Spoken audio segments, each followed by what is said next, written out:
fidèles téléspectateurs, bienvenue à notre émission. Comment est-ce que le monde évolue? Tout le monde solo Yamboka, Yamokili, et parler de la santé. Abonnez-vous massivement. Hein? Il met des silences pour tous s'abonner. Hein? Tous s'abonner.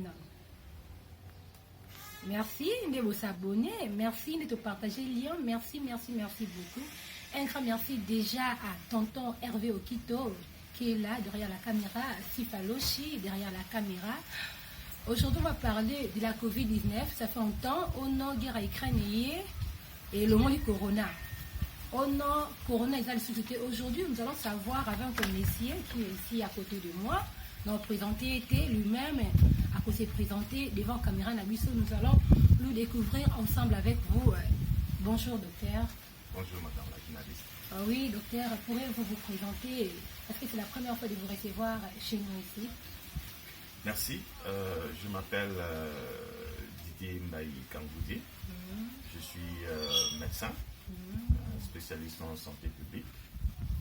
Et pour le moment, je suis directeur d'un projet de l'université Johns Hopkins qui a un centre de programme de communication basé ici en RDC. Oui, merci docteur. Comme vous êtes docteur, donc il est mieux placé pour nous expliquer c'est quoi la Covid, où est passée la Covid-19 ici en RDC. Est-ce que la Covid existe réellement ou soit la Covid déjà ici là dans notre Kaka ensemble avec vous, nous allons découvrir et puis nous allons comprendre que non, Covid existe ou pas.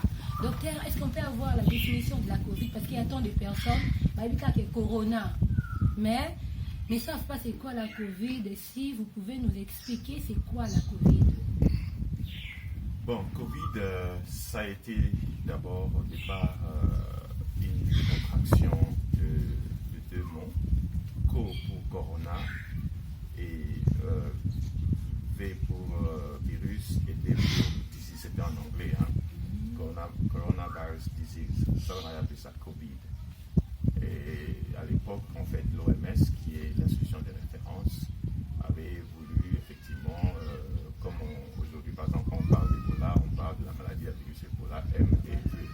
C'est la même chose qu'on a aussi contracté pour dire Covid en anglais. Donc, c'est une maladie qui est causée par un virus. C'est le virus du coronavirus. Parce que c'est en fait, Covid, c'est la maladie à virus corona. Et la souche qui a créé la Covid, c'est une souche qu'on appelle SARS-CoV-2. En fait, c'est en anglais, mais ça veut tout simplement dire coronavirus 2 du syndrome respiratoire aigu. Donc, c'est une maladie causée par ces virus-là, qui est un virus ARN, on appelle virus ARN. Donc, c'est un virus qui, quand il entre dans l'organisme de l'homme, crée des symptômes respiratoires.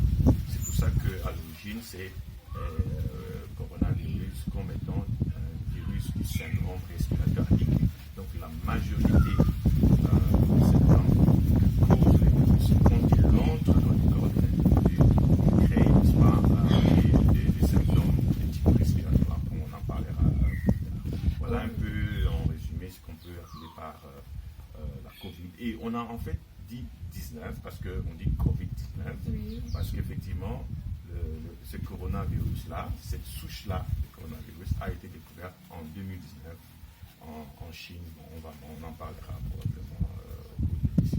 Ah oui, docteur, comment savoir que quelqu'un est atteint du coronavirus un peu dur? C'est quoi les symptômes de la Covid?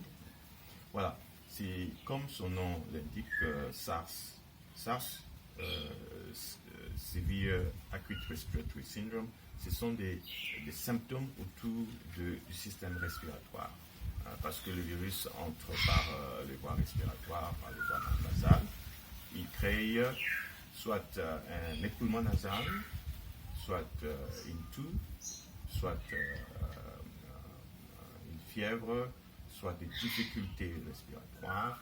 Et au-delà maintenant de l'invasion du système respiratoire qui peut aboutir à ce qu'on appelle une défaillance respiratoire aiguë, nous pouvons aussi avoir la perte de, comment on appelle, le smell, l'odorat et le test. Donc, au-delà des symptômes essentiellement respiratoires, il y a aussi d'autres signes ou symptômes qui affectent l'odorat et les autres appareils. Effectivement, quand la maladie est avancée, ça peut créer des dégâts au niveau du cerveau, au niveau des reins et d'autres appareils. Mais au départ, la COVID crée essentiellement des symptômes respiratoires.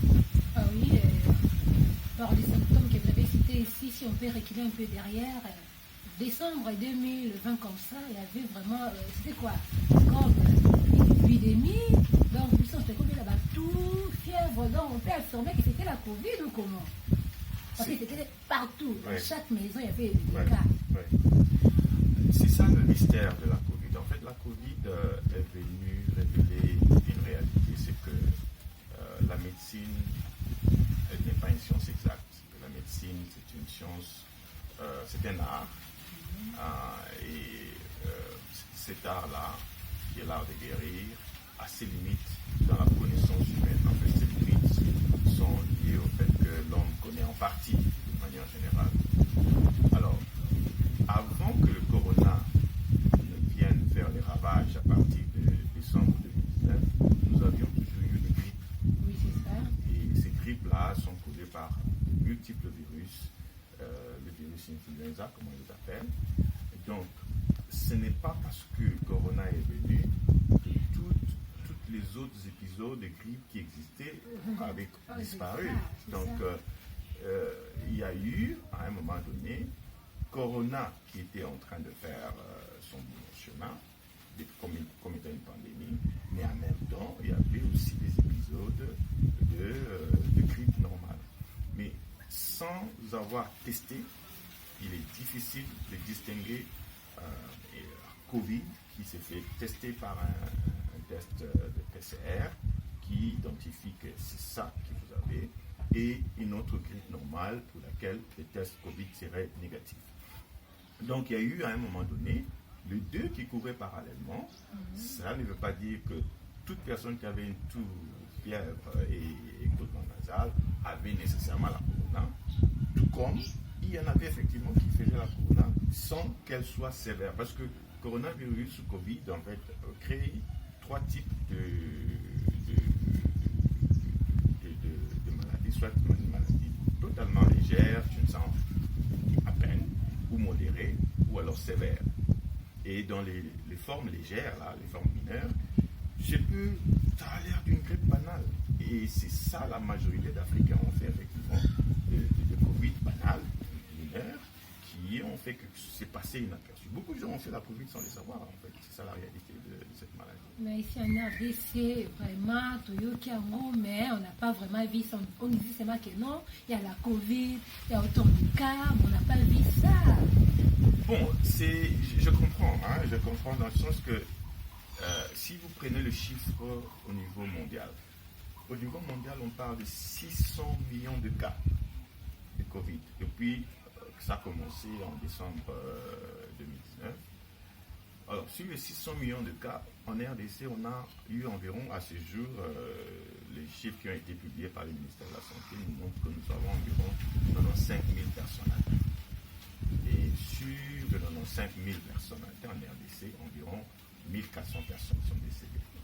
Alors, vous comparez des chiffres comme ça, 1400 personnes décédées avec plus de 6 millions décédés dans le monde. C'est les cumuls actuels. C'est les cumuls actuels. Effectivement, ça date de la semaine passée, parce que chaque semaine, le ministère de la Santé, à travers ses services de statistiques, publie des statistiques sur le cas de Covid, le cas des nouveaux cas cumulatifs, et puis le nouveau cas et le décès et la vaccination. Parce que maintenant, nous avons la vaccination, peut-être qu'on en parlera plus tard. Donc, vous comprenez que pour une population comme la nôtre, qu'on estime à environ 90 millions, vous avez eu à peine 95 000 personnes infectées, vous avez eu à peine 1400 décès. Moi, mon père était atteint de la Covid, il a failli mourir. Donc moi, j'ai vécu la Covid à la maison, en plus de voir ça à l'hôpital. Donc pour moi, la Covid est une réalité. Mais avec 1400 personnes décédées sur une étendue comme la nôtre, la RDC c'est un pays continent, il est difficile que les gens puissent appréhender la réalité de la Covid, à part ceux qui ont vu ça. Je me rappelle dernièrement quand nous faisions la promotion de la vaccination, les gens nous disaient mais non, on n'a pas de la Covid. Où est-ce qu'elle est cette Covid-là? La Covid a été réelle. Oui, c'est ça aussi la question. Est-ce que la Covid existe réellement en RDC présentement, actuellement? Ouais, est-ce que la Covid vraiment existe? La Covid est bel et bien là. Mais vous savez, la Covid s'est présentée depuis le départ. Vous savez qu'elle est partie de la Chine en décembre, disons novembre 2019, à Wuhan, dans la province de Hubei. C'est là où il y a eu le premier cas index, le patient zéro comme on l'appelle. Ça s'est répandu à travers le monde et ça atteint continent par continent et c'est devenu ce que l'OMS appelle la pandémie. On l'appelle pandémie parce qu'elle s'est propagée pratiquement partout dans le monde. Mais la réalité justement de la Covid, c'est qu'elle n'a pas eu la même dynamique partout. La dynamique du virus n'a pas été la même partout. En Occident, la Covid a fait des ravages énormes. Et là, les salles d'urgence, les salles de réanimation, les hôpitaux étaient complètement remplis et c'était vraiment débordé. Par contre, l'Afrique n'a pas connu, à part bien sûr l'Afrique du Sud, par exemple, l'Afrique du Sud quand même a été sévèrement touchée, c'est le mot, par rapport à la RDC. Donc la RDC et d'autres pays africains en général n'ont pas vu cette sévérité de la Covid. Et on lit ça à quelques facteurs. Le premier facteur qui a été le plus cité, c'est que la population africaine, la population de la RDC, est essentiellement jeune. Et quand vous remarquez ce qui mourrait ou qui meurt en Occident, c'est surtout le troisième âge. À partir de 60-65 ans, la mortalité est vraiment élevée. Et il y a aussi ce qu'on appelle les comorbidités, c'est-à-dire les maladies additionnelles. Par exemple, quand la Covid trouve quelqu'un avec un diabète ou une hypertension ou l'asthme, elle frappe, ça cause la mort. Mais en Afrique, la population étant jeune, les comorbidités étaient un peu moins, ça fait que l'Afrique n'a pas subi, l'Afrique comme la RDC n'a pas subi de plein fouet la sévérité de la Covid. Ça, c'est le premier facteur.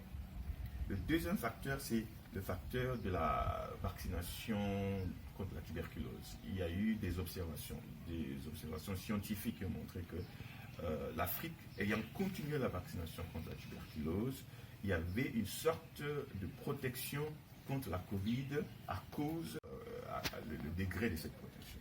Le troisième élément, c'est que, en fait, comme vous le savez, la Covid ou le coronavirus qui a été découvert en 2019, c'était pas la première fois qu'on connaissait le coronavirus. Le coronavirus a existé avant. Et du coup, en Afrique, comme en RDC, avant 2019, nous avions eu des épisodes de corona, mais qu'on n'a pas appelé Covid, parce que ça a été des grippes banales. Oui. Et à cause de ces grippes banales, il y a eu ce qu'on appelle une immunité croisée. Donc, ces trois facteurs, avec d'autres facteurs qui sont encore à l'étude, ont fait que l'Afrique, d'une manière générale, n'a pas subi de plein fouet la sévérité de la Covid, parce qu'il y a eu effectivement une population jeune, plus ou moins avec une immunité croisée, et du coup, le nombre de cas et la mortalité a été vraiment faible. En RDC, la mortalité aujourd'hui, si vous prenez 95 000 cas environ, contre 1400 décès, ça fait environ 1,7% de taux de létalité. Donc ça montre qu'effectivement la RDC n'a pas subi de plein fouet, mais cela ne veut pas dire que nous devons minimiser, parce que nous avons été à la 5e vague et pour le moment les nombres de cas ont dramatiquement diminué. Comme vous le voyez, nous n'avons pas de masque. Non, pas les masques vraiment. Voilà. Ouais, ça. Donc ça fait que nous ne sommes plus vraiment en plein dans la vague. La 5e vague est passée. Nous ne savons pas quand la vague prochaine viendra. Mais la 5e vague n'était pas efficace. N'était pas forte, je veux dire, parce que ça a été plus au niveau de la province du Lualaba, où on a effectivement vu beaucoup de mineurs qui venaient aussi de l'Afrique du Sud, qui ont amené des cas d'importation de la Covid. Et effectivement, la cinquième vague n'a pas fait des ravages comme les vagues précédentes. Mais aussi parce qu'il faut aussi reconnaître, avec le temps, le virus est en train de se transformer. Le variant du virus devient de moins en moins létal, de moins en moins virulent. C'est-à-dire que le virus, à cause de son processus de mutation, de transformation, il perd un peu sa virulence. Et du coup, il commence à devenir comme un virus un peu plus affaibli. Mais actuellement, la Covid en RDC n'a plus d'ampleur comme avant. C'est vrai. L'INRB n'est plus pas comme avant. Parce que chaque matin, nous sommes là devant la télé pour suivre. On a combien de cas? Mais actuellement... Non, on a ce qu'on appelle les situational reports. C'est ce que j'appelle le bulletin hebdomadaire. Ça continue à être distribué parmi l'ampleur. Non, il faut l'admettre. On n'a plus le même nombre de cas qui faisaient peur comme à l'époque. Parce que vous savez, en santé publique, l'effet de masse, l'effet d'un grand nombre, parce qu'en fait, c'est ça même la définition. L'épidémie, c'est une maladie qui se transmet rapidement à un grand nombre de gens dans une localisation circonscrite.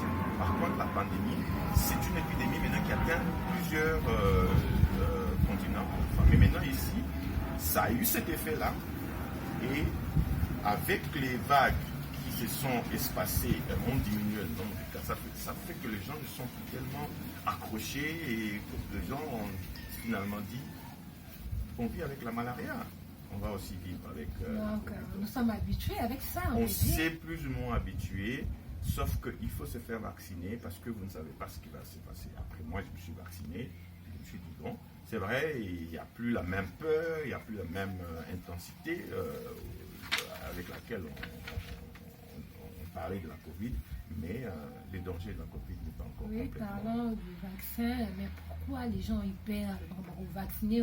Parce qu'il y a des vidéos qui circulent sur l'internet.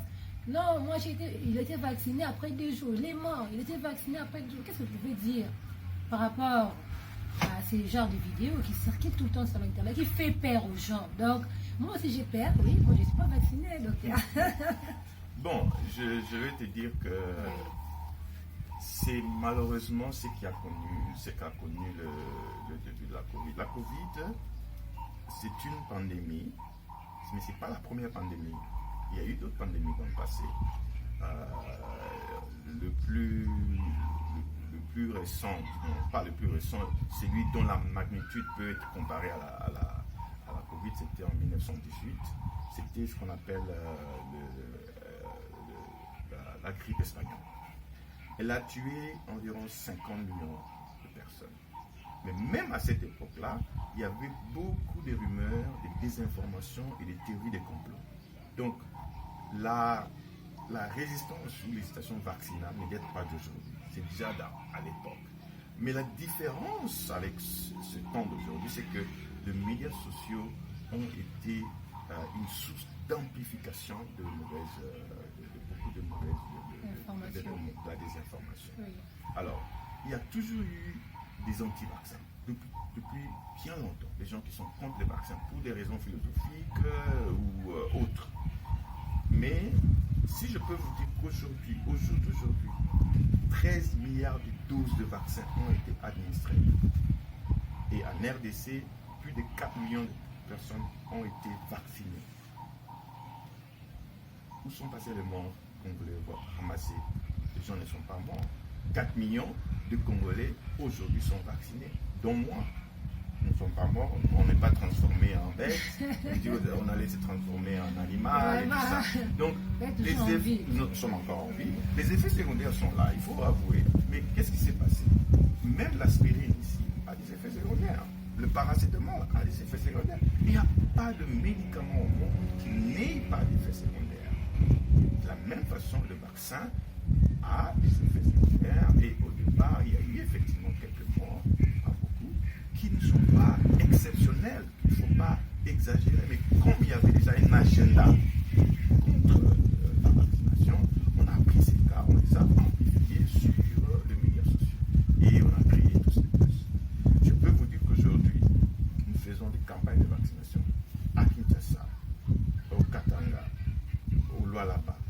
Tanganyika, au Lomami. Mais les gens se font vacciner en masse. Mais ici à Kinshasa, vraiment pas volontaire. C'est justement quand tu veux voyager, tu perds l'argent du quoi. Covid, test, oui, et là tu c'est veux vrai, vacciner. c'est vrai, mais on a fait une campagne il y a 3 semaines.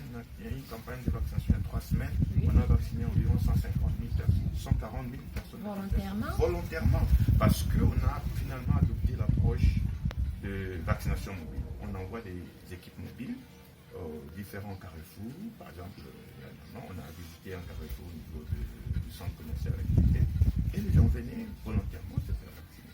C'est vrai que la majorité attend de l'opportunité de voyager Oui. pour pouvoir se faire vacciner. Mais pourquoi se vacciner quand il faut voyager alors qu'il faut se vacciner Parce pour se qu'on ne trouve protéger? pas l'importance de ça. Bon. Et c'est qu'on a dit, oui, passer la Covid, parce que les gens ne veulent pas se vacciner, parce qu'on ne voit pas. Notre bon bien là-bas, on dit, hey, vaccin là. Eh bien, comment ça, aujourd'hui, vaccin, comment stérile, on va sauter. C'est genre de choses là, malheureusement, et il y en a, comme on a commencé la vaccination en avril de l'année passée, oui. jusqu'aujourd'hui, il y a eu des gens qui se sont déjà vaccinés, qui ont déjà accouché. La vaccination ne crée pas la stérilité. Vraiment, il faut dire ça, il faut marteler surtout sur ça. Il y a des gens oh non, qui ont... je ne vais pas prendre ça, parce que non, on a beau citer là, on a beau Non, gâter. Surtout les jeunes. On appelle ça l'okuta monnaie. Donc, toi, c'est vacciné parce que tu as nos vaccins au bout de caca. Au bout de caca, et belé, écoute, on va faire un témoignage. Vraiment. Le vaccin ne crée pas la stérilité. Parce que cette histoire-là a été vraiment une des informations de nos surtout ça ou non, bon, tu as un vaccin pour te mastérer en Afrique, qu'on ne puisse pas avoir des enfants afin que les gens puissent dominer. C'est genre d'informations. Mais soyons sérieux. Déjà, si l'homme blanc l'avait nous tué, chacun de nous a un téléphone ici. Ils peuvent seulement mettre des histoires dans ces téléphones pour nous tuer. Et le même homme blanc qui veut nous tuer avec la Covid, c'est le même homme blanc qui a fabriqué le paracétamol que nous prenons. Pourquoi est-ce qu'il ne met pas le même poison ou le même substance stérilisante dans le paracétamol ou dans les traitements de la tuberculose ou dans les traitements de diabète ou de l'hypertension? Moi, je prends un médicament de l'hypertension, ça fait 10 ans. Ce sont les mêmes. Et parmi nous, parmi les Congolais, il y a des gens, des millions de Congolais qui sont sous traitement anti-hypertension. Pourquoi ils acceptent de prendre les médicaments fabriqués par la même maison, la même personne, donc la même maison qui a fait le médicament contre l'hypertension? Il ne vous tue pas à travers l'hypertension, mais il va faire seulement la COVID et il va vous tuer. Ça. Il y a quelque part une certaine dissonance, une certaine contradiction dans les théories du complot. Mais malheureusement, quand on est déjà positionné dans ces théories du complot, on ne voit pas la réalité et il y a une déconnexion totale avec la réalité. Parce que quand on dit même que c'est Bill Gates qui veut tuer, mais quelle est la relation entre Bill Gates et la Chine? La Chine, c'est de là qu'est parti. Oui. Les Chinois, nous les aimons, n'est-ce pas? Oui. Eux, au moins, on ne les considère pas comme nos ennemis. Bon, je ne sais pas qui est ennemi de qui, mais on laisse les Chinois chez qui le virus est parti et on s'attaque à Bill Gates, qui est un Américain qui est assis à Seattle. Oh, et c'est lui. L'argent. Mais pour qu'il fasse ça, il faut d'abord qu'il soit dans le complot avec les Chinois. Oui. Or, les Américains, les Chinois, vous savez, ils sont en antagonisme, en compétition. Donc, c'est des théories parfois qui se contredisent, mais parce qu'on veut absolument épouser une certaine idéologie, on y va parfois aveuglément sans trop réfléchir. Et c'est dommage, ce qui se passe avec la désinformation. Oui, c'est quoi, surtout les vaccins, c'est je veux dire, les effets secondaires. Oui, bon, moi, d'une manière générale, partant de moi-même, j'avais pris à l'époque, c'était AstraZeneca. Parce que, comme vous savez, nous avons environ 5 types de vaccins qui sont disponibles en RDC. Il y a AstraZeneca, il y a Johnson & Johnson, il y a Pfizer, Moderna et puis Sinovac. À l'époque, les vaccins... Docteur, s'il vous plaît, si vous pouvez expliquer les premiers types là, c'est pourquoi, quel genre de personnes peuvent prendre ça, deuxième type, pour qu'on puisse avoir l'idée, peut-être un gros qui ne je ne sais pas. Donnez-moi ceci, donnez-moi cela. Comme il y a 5 types, vous pouvez expliquer non, le premier type c'est peut-être. Non, en fait, tout le monde peut prendre n'importe quel vaccin. Tous les vaccins sont bons. Oui. La seule différence, c'est que Johnson Johnson, c'est une dose. Oui. Et si vous regardez la majorité des Congolais qui sont fait vacciner, la majorité prennent Johnson Johnson parce que c'est une seule dose. Et donc ça vous évite de revenir 4 semaines après. C'est plus fort que les autres. Non. Il n'y a pas un vaccin qui est meilleur que l'autre. Tous les vaccins ont plus ou moins, hein, pas dire exactement, mais plus ou moins la même efficacité. Et le problème, c'est des maisons différentes ont fabriqué ces vaccins.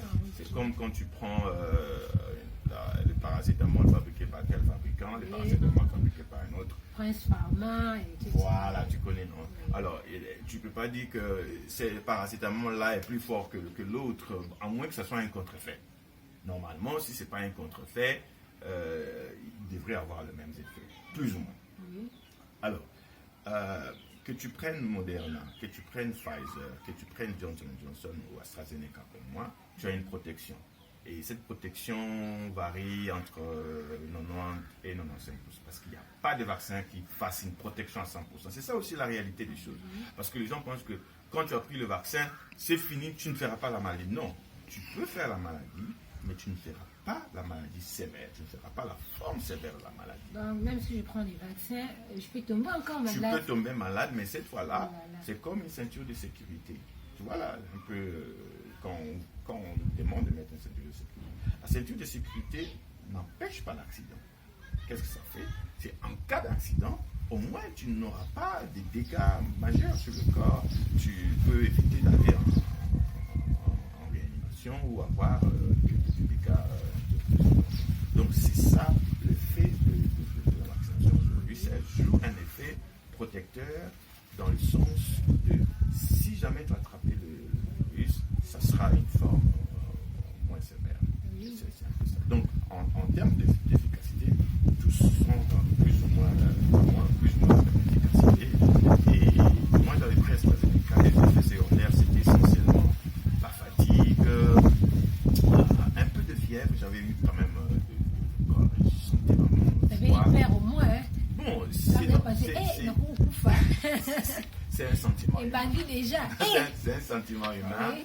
Et j'avais eu quand même la nuit là, j'ai eu un peu froid et une petite fièvre presque et des douleurs musculaires. Ça, j'ai eu beaucoup de douleurs musculaires. Mais le lendemain, je n'ai même pas pris, parce que beaucoup de gens ont pris des paracétamol pour juste.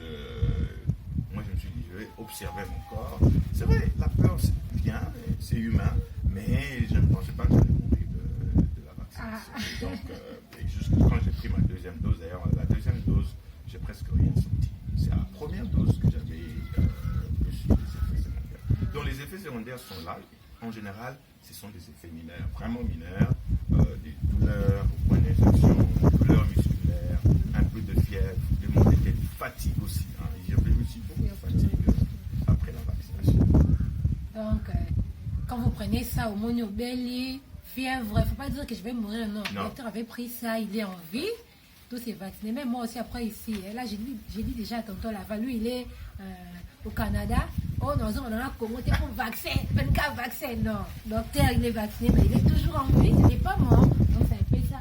Docteur, est-ce que c'est vraiment important quand quelqu'un de la famille est atteint de la Covid, toujours éloigné ou actuellement, on peut rester avec elle à la maison et puis voilà. Ouais, c'est vraiment une bonne question parce que il y a eu beaucoup de confusion dans la gestion de la Covid. Et ça, c'est une responsabilité de la santé publique et des experts. Les experts ont créé aussi beaucoup de confusion dans les têtes des gens. Quand la Covid était sortie, vous vous rappelez, on devait mettre tous les habillements, protéger. C'était vraiment la maison. Voilà. Donc c'était en quarantaine, oui, le mot quarantaine. Ouais, en quarantaine. Donc la réalité, c'est que comme c'était une nouvelle maladie, il y avait encore beaucoup à apprendre de la Covid. Et l'apprentissage a été douloureux, si je peux dire. Et de plus, on comprenait la maladie, on comprenait le virus, de plus, on a ajusté les directives dans la prise en charge. Donc aujourd'hui, là, quelqu'un peut faire la Covid dès qu'on a diagnostiqué normalement, parce que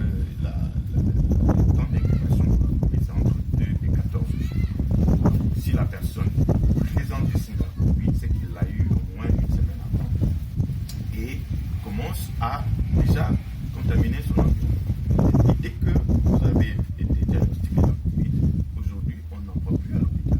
Tu peux t'isoler et le temps d'isolement est maintenant relatif parce que à l'époque, on disait qu'il fallait s'isoler pendant 2 à 3 semaines.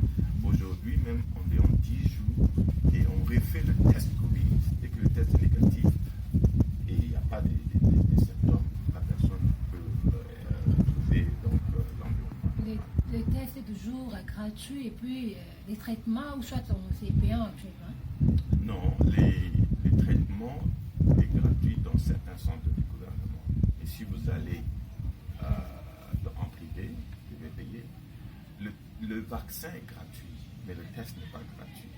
Le test est payant à l'INRB et dans beaucoup d'autres centres qui sont maintenant homologués pour faire le test de la Covid, surtout en cas de voyage ou en cas de maladie. En cas de maladie, enfin des symptômes, c'est le médecin qui prescrit ça et ça fait partie de la prise en charge. Mais c'est payant pour les tests, mais gratuit pour les vaccins. Oui, nous citons déjà, avec ce que vous avez dit là, nous avons compris que la Covid existe réellement. Donc, Corona et Zakaka, tout se protéger, Tommy Baté là, il faut laver les mains, il faut être vraiment prudent. Docteur, je ne sais pas, conseil à Souka, na peuple congolais au Mali. Voilà, donc je pense que la Covid n'est pas encore complètement partie. Dans les pandémies passées, comme en 1918, on a vu cette pandémie-là qui a duré environ 2 ans. Alors, nous sommes pratiquement à la 2e année depuis que la Covid s'est déclarée en RDC. C'était en février 2020 que la Covid, février-mars 2020. Donc, nous sommes pratiquement à la 2e année de la pandémie. Il se peut que ce soit la 5e vague qui était la dernière. Mais rien n'est moins sûr, parce que beaucoup d'experts se sont fourvoyés sur les prédictions, sur la modélisation du virus. Nous espérons que ça peut partir, parce que 2 ans c'est déjà beaucoup. La Covid a vraiment perturbé l'ordre mondial, perturbé les économies, perturbé les affaires, et beaucoup de choses ne sont plus les mêmes. Après Covid n'est plus avant Covid. Mais pour retrouver un sens de vie normal, mon message aujourd'hui, c'est que faisons-nous vacciner. La Covid est parmi nous pour encore un peu de temps. Et on ne connaît pas la prochaine vague. Et allez au centre le plus proche. Le vaccin est gratuit. Il ne tue pas. Il vous protège. Se faire vacciner, c'est aimer. Oui, vos dédicaces à la famille, et puis voilà. Ma famille, comment on fait la dédicace à la famille? Ça se passe comment? On dit quoi? J'ai sali ma femme, ceci. J'ai sali. Oh là là. C'est ça. Oh là là. Vos je amis, salue la ouais. communauté congolaise que j'aime bien et pour Oui. laquelle je suis rentré au pays depuis l'année passée pour servir. Je vous salue tous, je vous aime. Ah, ok. Merci beaucoup. Voilà, nous sommes à la fin de notre émission. Abonnez-vous massivement sur notre chaîne et puis restez toujours branchés, scotchés sur notre chaîne. Là, j'ai salué déjà mon maman chérie Meji Mwanangombe. Je t'aime beaucoup. Moi, Kakaji Mwana ya Meji. Ritka Sanji Motema ya Arnold Wamba. Parents et à bébé Guillaume, je vous aime beaucoup depuis Suisse. Là, je salue aussi tonton Platini Wangi et tonton Abana. Il a bien Bongo. Je te salue Jenny Kaninda. Je vous aime tous. Vraiment, restez branchés, scotchés sur votre chaîne YouTube. Abonnez-vous, partagez. Donc, désormais, tout le monde sous Corona. Oh non, tonton Laval, moi, je n'ai pas rentré. Est-ce que toi, tu es déjà vacciné? Après, ici, je n'ai pas à me vacciner. C'est gratuit. Le docteur a dit ça. Donc, je vous aime tous. Restez branchés, scotchés sur votre chaîne YouTube. Je vous dis déjà bye bye.